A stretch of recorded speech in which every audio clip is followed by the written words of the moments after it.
ಹರೇ ಕೃಷ್ಣ, ಹರೇ ಶ್ರೀನಿವಾಸ. ಆಧ್ಯಾತ್ಮ ಬಂಧುಗಳೇ, ಅಕ್ಷಯ ತೃತೀಯ ಹೌದು, ಯಾವ ದಿನ ನಮ್ಮ ಭಾರತೀಯ ಸನಾತನ ಸಂಸ್ಕೃತಿಯಲ್ಲಿ ಅತ್ಯಂತ ಶ್ರೇಷ್ಠ ಸ್ಥಾನವನ್ನು ಪಡೆದಿದೆಯೋ ಅಂತಹ ದಿನವೇ ಅಕ್ಷಯ ತೃತೀಯ. ಯಾವ ದಿನದಲ್ಲಿ ನಾವು ನಡೆಸುವ ಎಲ್ಲಾ ಶುಭ ಕರ್ಮಗಳು ಅಕ್ಷಯವಾಗಿ ಅನಂತವಾಗಿ ಪರಿಣಾಮವಾಗುತ್ತವೋ, ಪರಿಪೂರ್ಣವಾದ ಪುಣ್ಯ ಸಂಚಯನವನ್ನು ಯಾವ ದಿವಸದಿಂದ ನಾವು ಮಾಡಲಾಗುತ್ತದೋ ಅಂತಹ ದಿನ ಅಕ್ಷಯ ತೃತೀಯ. ಯಾವ ದಿನದಲ್ಲಿ ನಡೆಸಿದ ವ್ಯವಹಾರ ವ್ಯಾಪಾರಾದಿ ಆರಂಭಗಳು ಗೃಹಾರಂಭದಿಂದ ಜೀವನವೇ ಸಂತಸದಿಂದ ಸಮೃದ್ಧವಾಗುತ್ತದೋ ಅಂತಹ ಪವಿತ್ರ ದಿನ ಅಕ್ಷಯ ತೃತೀಯ. ಯಾವ ದಿನದಂದು ಖರೀದಿಸುವ ಬಂಗಾರ, ಬೆಳ್ಳಿ, ಇತರ ಮಂಗಲ ವಸ್ತುಗಳು ಮನೆಗೆ ಬರುವುದರಿಂದ ವರ್ಷವಿಡೀ ಜೀವನವಿಡೀ ಇಂತಹ ವಸ್ತುಗಳನ್ನು ಪುನಃ ಪುನಃ ಖರೀದಿ ಮಾಡುವ ಯೋಗ್ಯತೆ ಅವಕಾಶವು ನಮಗೆ ಪ್ರಾಪ್ತಿಯಾಗುತ್ತೋ ಅಂತಹ ಶ್ರೇಷ್ಠ ದಿನ ಅಕ್ಷಯ ತೃತೀಯ. ಇಂತಹ ಎಲ್ಲಾ ಶುಭ ಕರ್ಮಗಳನ್ನು ನಡೆಸಬಹುದಾದ ಅತ್ಯಂತ ಶ್ರೇಷ್ಠ ದಿನವೆಂದೆನಿಸಿದ ಅಕ್ಷಯ ತೃತೀಯವು ಈ ವರ್ಷ 2026ರಲ್ಲಿ ಯಾವಾಗ ಇದೆ? ಈ ವರ್ಷದ ಅಕ್ಷಯ ತೃತೀಯದ ವಿಶೇಷತೆ ಏನು? ಯಾವ ದಾನ ಕೊಡಬೇಕು? ಏನಿದರ ಮಹತ್ವ?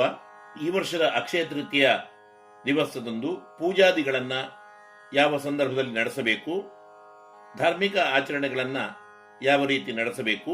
ಬಂಗಾರ ಮುಂತಾದ ಉತ್ತಮ ವಸ್ತುಗಳನ್ನು ಖರೀದಿ ಮಾಡುವ ಶುಭ ಮುಹೂರ್ತ ಯಾವುದು ಎಂಬ 2026 ಅಕ್ಷಯ ತೃತೀಯದ ಎಲ್ಲ ವಿಚಾರಗಳನ್ನು ತಿಳಿದುಕೊಳ್ಳೋಣ. ಬಂಧುಗಳೇ, ತಾವು ಇಲ್ಲಿಯವರೆಗೆ ನನ್ನ ವಿಶ್ವನಾಥ್ ಭಟ್ ಎಂಬ ಯೂಟ್ಯೂಬ್ ಚಾನಲ್ಗೆ ಸಬ್ಸ್ಕ್ರೈಬ್ ಆಗಿರದಿದ್ದರೆ ಆಗಿ, ಉತ್ತಮ ಆಗಿದ್ದರೆ ಲೈಕ್ ಮಾಡಿ, ನಿಮ್ಮೆಲ್ಲ ಬಂಧು ಮಿತ್ರರಿಗೆ ಶೇರ್ ಮಾಡಿ, ನಿಮ್ಮ ಪ್ರಶ್ನೆ ಮೆಚ್ಚುಗೆ ಸಂದೇಹಗಳನ್ನು ಕಮೆಂಟ್ ಮೂಲಕ ನಮಗೆ ತಿಳಿಸಿ.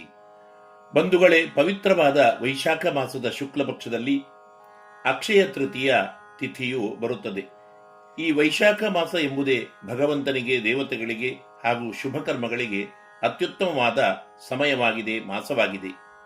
ಅಂತಹ ಪವಿತ್ರವಾದ ಮಾಸದಲ್ಲಿ ಶುಕ್ಲ ಪಕ್ಷದಲ್ಲಿ ತೃತೀಯ ತಿಥಿಯೇ ಅಕ್ಷಯ ತೃತೀಯ ಆಗಿದ್ದು, ಈ ವರ್ಷ 2026ರಲ್ಲಿ ಈ ಅಕ್ಷಯ ತೃತೀಯವನ್ನು ಏಪ್ರಿಲ್ 19 ಭಾನುವಾರದಂದು ಆಚರಣೆ ಮಾಡಬೇಕಾಗಿದೆ.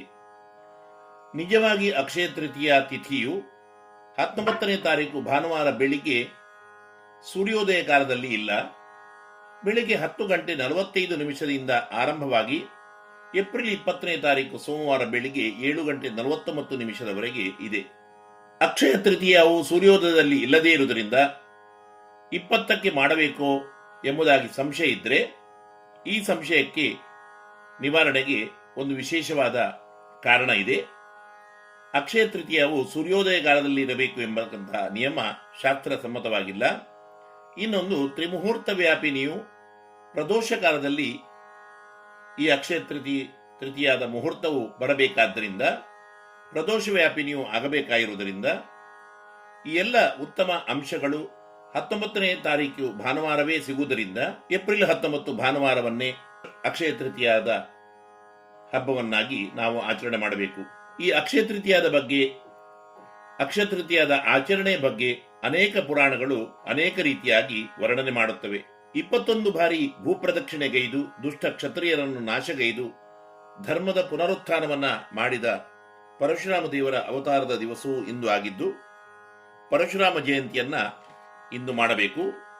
ಪರಶುರಾಮ ದೇವರಿಗೆ ಯಥಾಶಕ್ತಿ ಅರ್ಚನಾ, ಆರಾಧನೆ, ಪೂಜೆ, ಸ್ಮರಣೆ, ಪ್ರಾರ್ಥನೆಗಳನ್ನು ವಿಶೇಷವಾಗಿ ಇಂದು ನಡೆಸಿದರೆ ಜೀವನದಲ್ಲಿ ಬೇಕಾದ ಸ್ಥೈರ್ಯ, ಧೈರ್ಯ, ಪರಾಕ್ರಮ, ಅದೇ ರೀತಿಯಾಗಿ ಎಲ್ಲ ಕಾರ್ಯಗಳಲ್ಲಿ ವಿಜಯ ಪ್ರಾಪ್ತಿಯೂ ಕೂಡ ಭಗವಂತನ ಅನುಗ್ರಹದಿಂದ ಪ್ರಾಪ್ತಿಯಾಗಲಿದೆ. ಮುಖ್ಯವಾಗಿ ಪಾಂಡವರಿಗೆ ಅಕ್ಷಯ ಪಾತ್ರೆ ಸಿಕ್ಕಿದ ದಿವಸವೂ ಇಂದು ಆಗಿದ್ದು, ಇಂದು ನಡೆಸಿದ ದಾನ ಧರ್ಮಗಳು, ಇನ್ನು ವಿಶೇಷವಾಗಿ ಶ್ರೇಷ್ಠ ಬ್ರಾಹ್ಮಣೋತ್ತಮರಿಗೆ, ಬಡಬಗ್ಗರಿಗೆ ಮಾಡತಕ್ಕಂಥ ಅನ್ನದಾನಾದಿ ಸತ್ಕರ್ಮಾಚರಣೆಗಳು, ಪೂಜೆ, ಜಪ, ಪ್ರಾರ್ಥನೆಗಳು ಅನಂತವಾಗಿ ಅಕ್ಷಯವಾಗಿ ಪರಿಣಾಮವಾಗುತ್ತವೆ. ವರ್ಷವಿಡೀ ಇದರಿಂದ ಮನೆಯಲ್ಲಿ, ಕುಟುಂಬ ಪರಿವಾರದಲ್ಲಿ ತುಂಬು ಸಂತಸ, ಸಮೃದ್ಧಿಗಳು ಖಂಡಿತವಾಗಿಯೂ ಪ್ರಾಪ್ತಿಯಾಗುತ್ತದೆ ಎನ್ನಲಾಗಿದೆ. ಇನ್ನು ಜ್ಞಾನ ಕಾರ್ಯಕ್ಕೂ, ಅಧ್ಯಯನ, ಅಧ್ಯಾಪನ, ಯಜನ, ಯಾಜನಕ್ಕೂ ಈ ಅಕ್ಷಯ ತೃತೀಯ ತಿಥಿಯು ಅತ್ಯಂತ ಶ್ರೇಷ್ಠ ದಿವಸ ಎಂದೆನಿಸಿದ್ದು, ಮಹಾಭಾರತವನ್ನು ವೇದವ್ಯಾಸ ದೇವರು ಗಣಪತಿಯ ಮುಖಾಂತರ ಹಿಂದೆ ಬರೆಸಿದರು ಎಂಬ ಐತಿಹ್ಯವೂ ಇದೆ. ಪವಿತ್ರವಾದ ಗಂಗೆಯ ಅವತಾರವೂ ಕೂಡ ಹಾಗೆ ಭಗವಂತನ ನಾರಾಯಣರ ಅವತಾರವೂ ಕೂಡ ಇವತ್ತು ಆಗಿದ್ದು, ಈ ಪವಿತ್ರವಾದ ದಿನದಂದು ನಡೆಸುವ ಸಕಲ ಧಾರ್ಮಿಕ ಕರ್ಮಾಂಗಗಳು ಭಗವಂತನಿಗೆ ಮುಟ್ಟುತ್ತವೆ.